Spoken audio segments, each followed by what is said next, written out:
Assalamualaikum warahmatullahi wabarakatuh. Dalam kesempatan kali ini, izinkan saya memperkenalkan diri saya. Nama saya Rohma Zulfa Intani dari kelas Biologi C dengan NIM 20602110028. Untuk memenuhi tugas PPT dan presentasi dalam mata kuliah studi fikih, saya mendapatkan tema hukum transplant organ dalam Islam.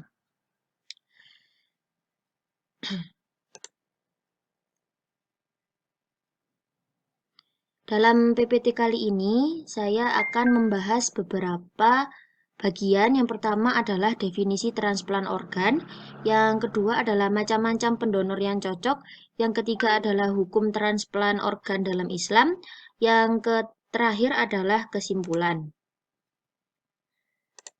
Kita akan ke bagian pertama, yaitu definisi transplant organ.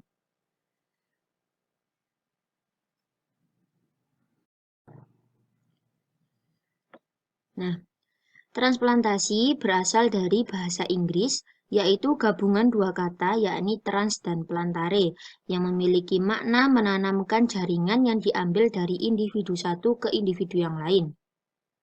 Sedangkan kata transplantasi dalam Kamus Besar Bahasa Indonesia adalah pemindahan jaringan atau organ tubuh manusia ke tempat orang lain, biasa disebut juga dengan mencangkok atau pencangkokan. Sedangkan dalam bahasa Arab, kata transplantasi memiliki sebutan lain yaitu naqlu al-a'dha ziro'a al-a'dha'i, yang memiliki arti atau maksud bahwa transplantasi adalah kegiatan mentransfer jaringan dari bagian satu ke bagian yang lainnya. Dan organ akan dipindahkan dari individu satu ke individu yang lainnya. Selanjutnya,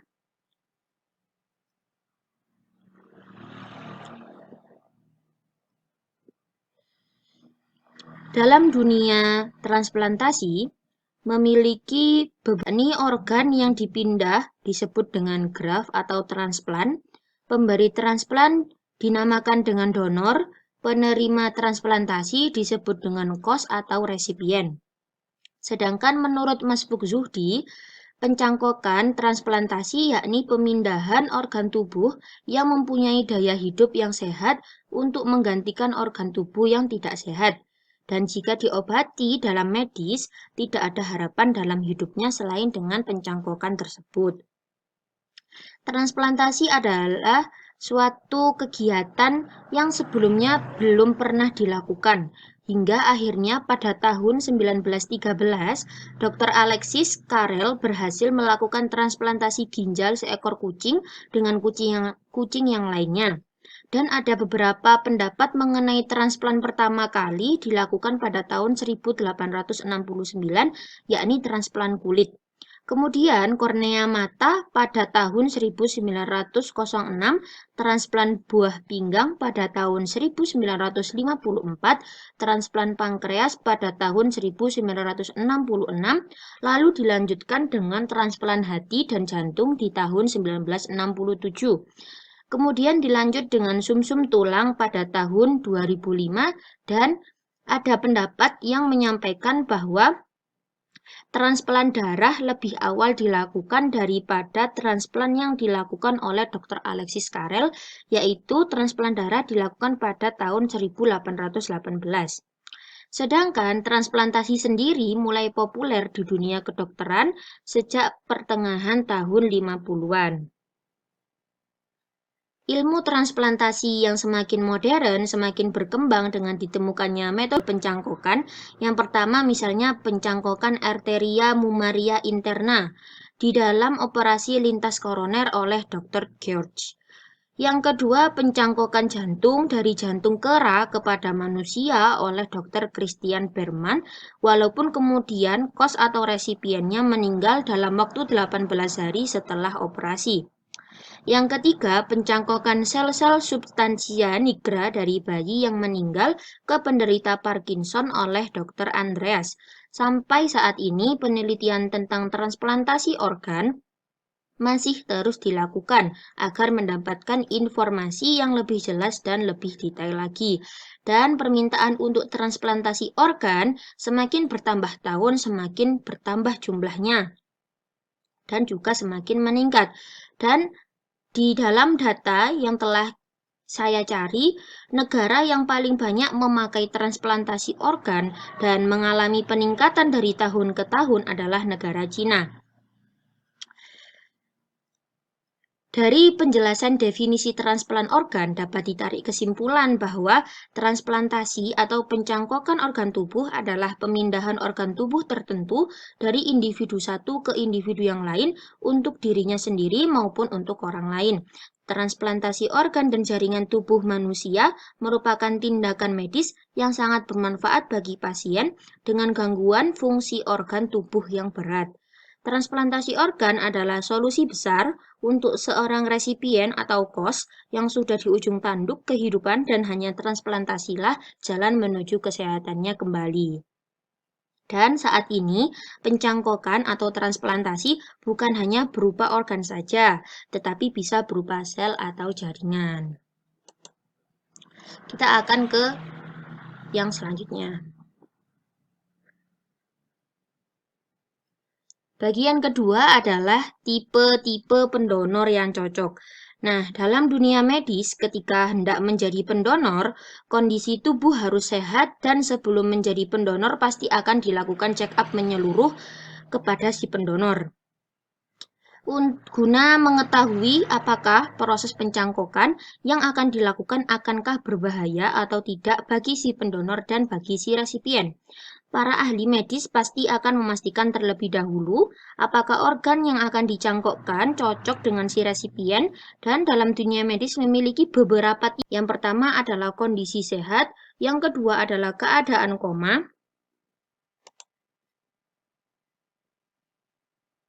dan yang ketiga adalah dalam keadaan mati.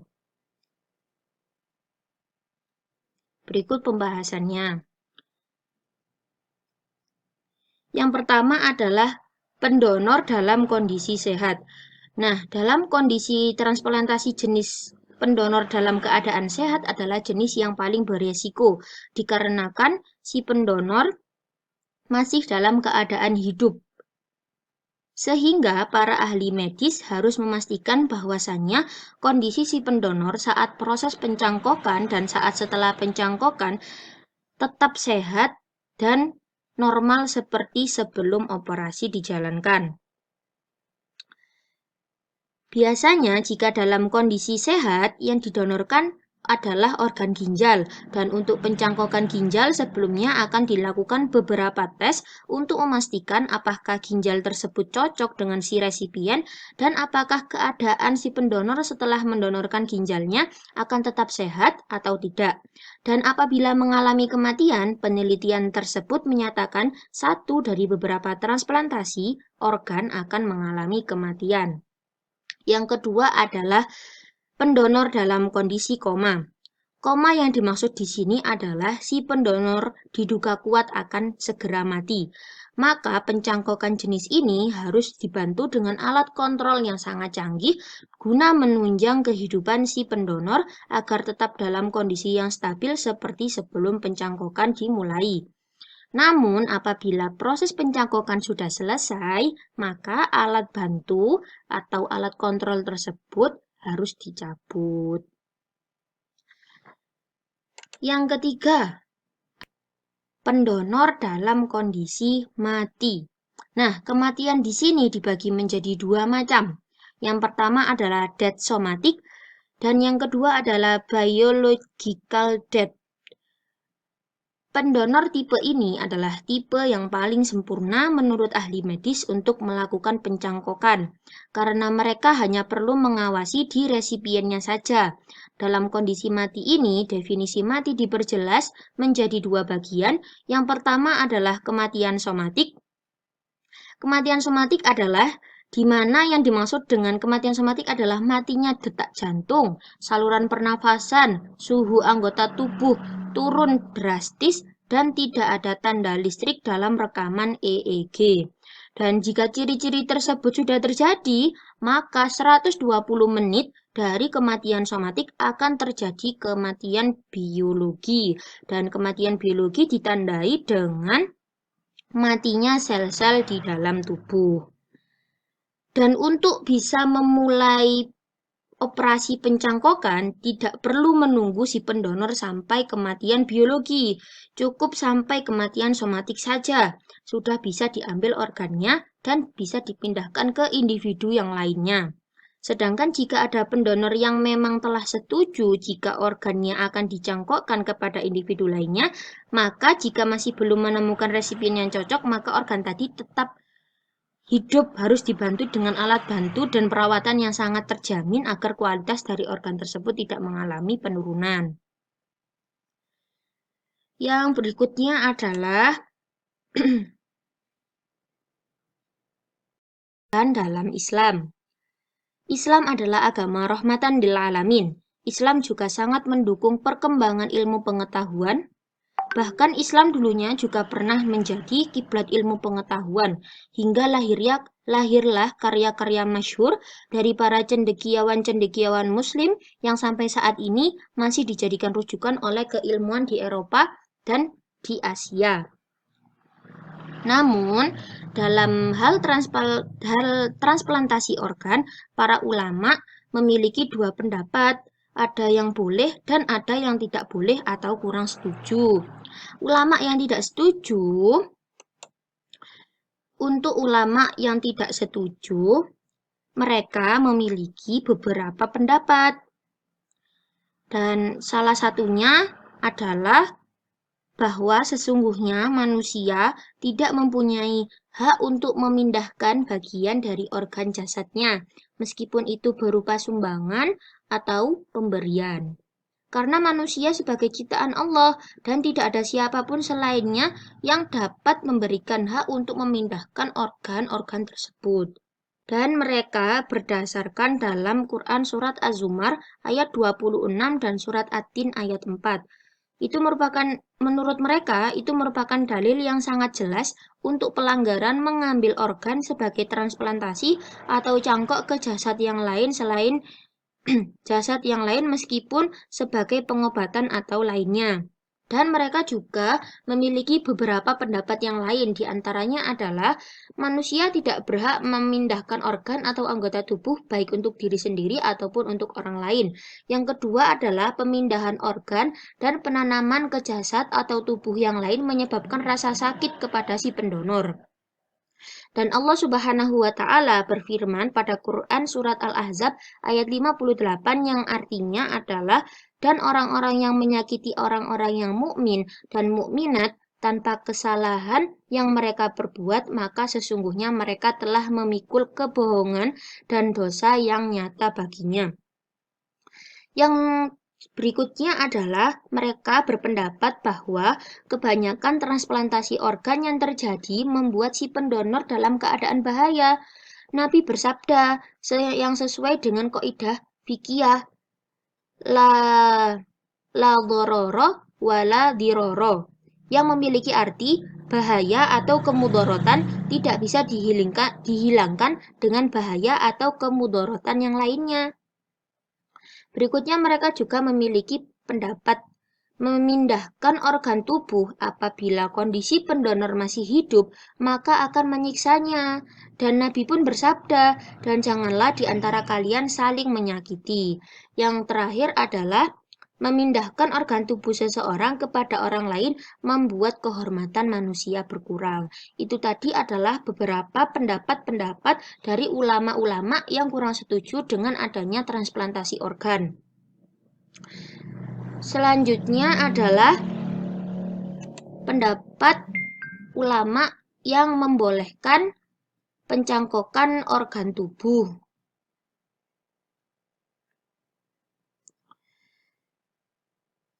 Mereka berpendapat pencangkokan organ tubuh manusia itu diperbolehkan dengan syarat karena diperlukan dan tidak ditemukannya obat selain organ tubuh manusia itu. Argumentasi paling asasi mengenai hal ini adalah al-maslahah atau adanya kemaslahatan dan tidak adanya larangan secara eksplisit dan khusus mengenai hal ini, baik ayat maupun hadis.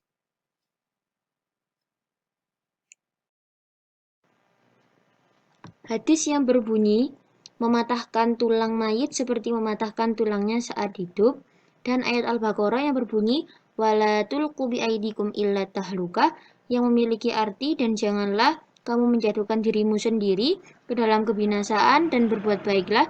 Menurut pendapat ulama yang setuju dengan adanya transplant organ, tidak dapat dijadikan dasar pelarangan donor organ tubuh, karena donor tetap diperbolehkan jika tidak membahayakan bagi tubuh si pendonor.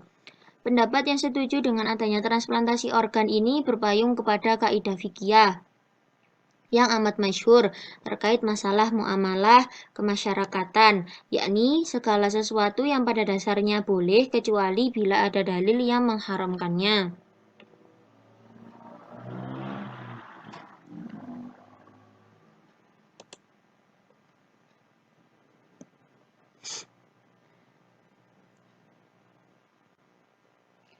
Mazhab Syafi'i membolehkan adanya transplantasi ini dengan pendapat transplantasi dari orang lain dalam keadaan yang sangat diperlukan untuk menyelamatkan seseorang dari suatu penyakit atau kehancuran atau kerugian.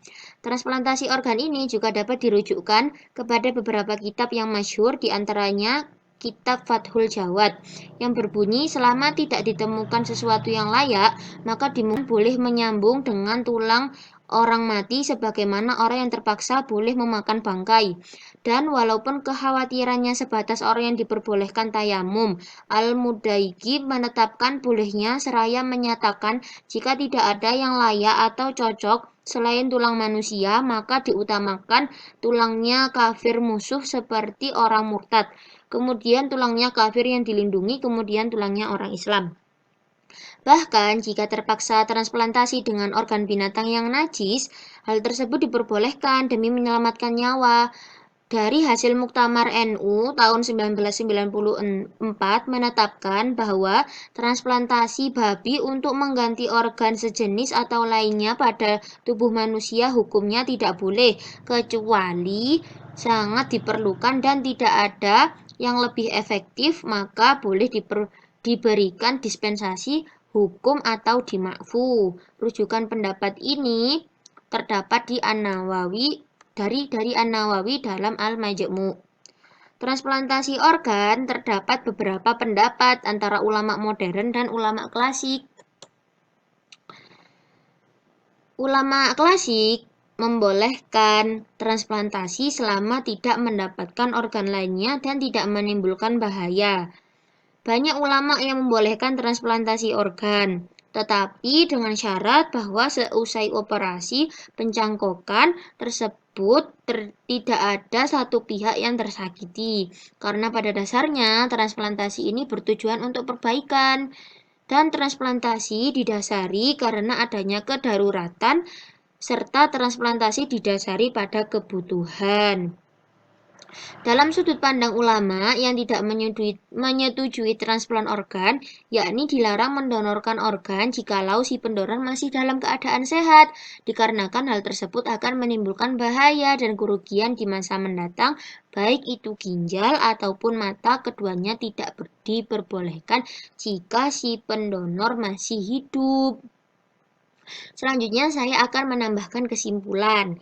Jadi dari yang sudah saya jelaskan tadi dapat ditarik kesimpulan bahwasannya transplantasi organ adalah pemindahan organ dari individu satu ke individu yang lain. Praktik transplantasi sudah sering dilakukan di dunia medis, dan di dalam praktik tersebut ada yang berhasil dan ada yang gagal.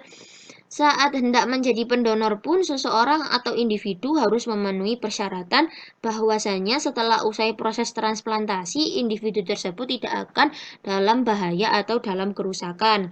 Dalam pandangan Islam, sebagian ulama membolehkan dan sebagian lagi tidak.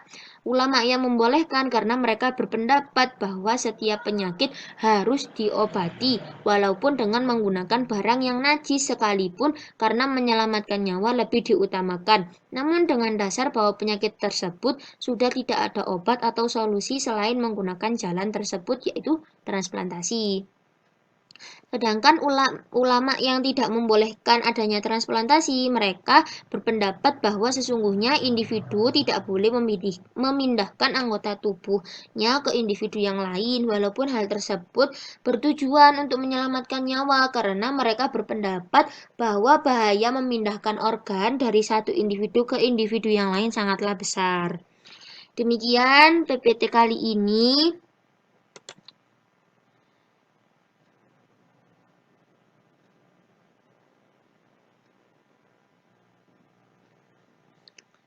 Demikian PPT kali ini. Mohon maaf apabila ada kesalahan kata atau penulisan. Mohon dimaafkan karena masih dalam proses pembelajaran. Atas perhatian dan pengertiannya, saya mengucapkan terima kasih sebanyak-banyaknya.